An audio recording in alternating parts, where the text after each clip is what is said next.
Sama gars, Real battu na Barça, battu mété 2-0 les gars, même si score réel, mais bon, on sait tous que le Barça ils ont été humiliés aujourd'hui par le Real. Le Real mo le mën ëpp leen doole paré mu doré les gars. Avant tout d'abord, parlons de Lamine Yamal. Le boy souvent su waxé day assumer derrière, souvent su waxé day performer derrière, mais aujourd'hui il a rien foutu dans le match les gars. Wax bu bëré baxul.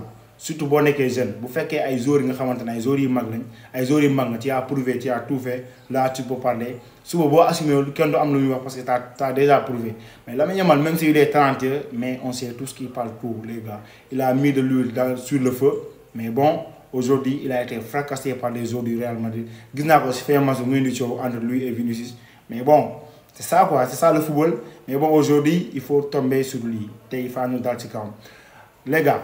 Laissons ça de côté et parlons du Classico. Les gars, on a assisté à un bon match du Real Madrid. Barça, ils ont été décevants. Le Real Madrid, ils ont été très pertinents, les gars. Engagement, détermination, les gars. Ils ont, avec Zebi, le jeu était fluide, les gars. Franchement, moi, le Real aujourd'hui, ils m'ont surpris. Ils m'ont surpris. Parce que ça m'a débrief, moi, ça m'a pronostiqué. J'avais donné victoire à l'FC Barcelone. 2-1 là, durant FC Barcelone. Mais heureusement pour moi, que c'est le Real qui a gagné 2-1, les gars. On ne s'attendait pas à ce match, surtout dans cette première période. Le Real avait une domination totale et nette avec beaucoup d'action et beaucoup de faits de jeu, les gars. Cette première période.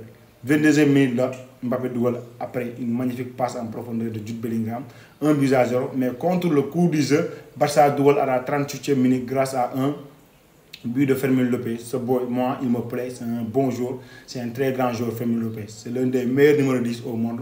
Fermin Lopez Dougal contre le coup du jeu. 1-1 sama gars yi match bi relancé wu FC Barcelone commencé nekkaat ci match bi mais comme ni ma la ko waxee Real aujourd'hui ils étaient déterminés ils étaient engagés les gars baa ñoon dara mu sedd Vinicius moo débordé ci aile yi mu jaxase Jules Koundé Vinicius tey lekk rek la deful Jules Koundé xaw na koo rey les gars mu centre le centre n'était pas excellent mais bon c'était un bon centre Militao mu mbëkk en retrait pour Bellingham dougal 2-1 noonu lañ demee ci premier mi-temps bi alors bu ñu ñëwee ci deuxième mi-temps bi le Real ils ont commencé fort avec un penalty de Kylian Mbappé à la 55e minute malheureusement dafa raté penalty bi Chesney il a fait un très bon arrêt les gars Barça seen dugg seen match bi ñu commencé football ñu gërëm espoir mais bon Real après penalty bi n'ont pas sorti dans leur match de c'est juste qu'ils ont préféré attendre l'FC Barcelone, ils ont préféré être solides derrière.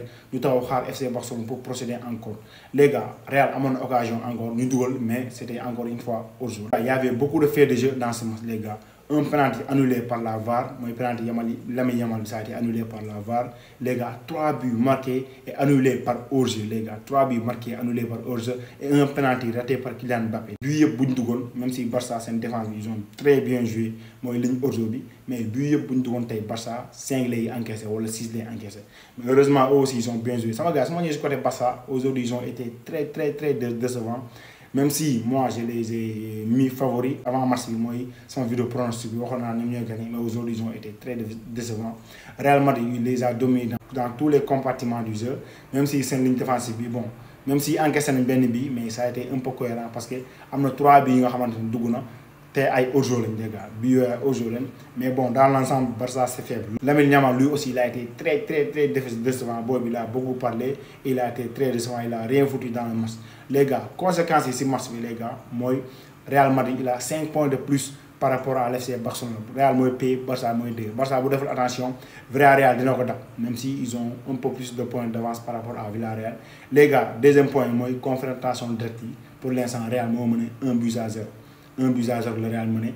Desna ben match mooy dernier match bi mën naa am leen daje Copa del Rey mën naa am dinañ daje encore Super Coupe d'Espagne ak Super xama yi yéen a ma gën a xam alors pour l'instant psychologiquement aussi Real moom moo nekk ci kaw Real ça fait longtemps qu'on n'a pas gagné une grande équipe donc match yi moo nekk suñu match de référence daaw Liverpool dóor nañu Atlético Madrid ñoo def ñaari match ñu Barça nous a fracassé Paris nous a fracassé toutes les grandes équipes daaw dañ ñoo dóor donc depuis daaw ba ren match bi mooy suñu premier match bi nga xamante ne match de référence.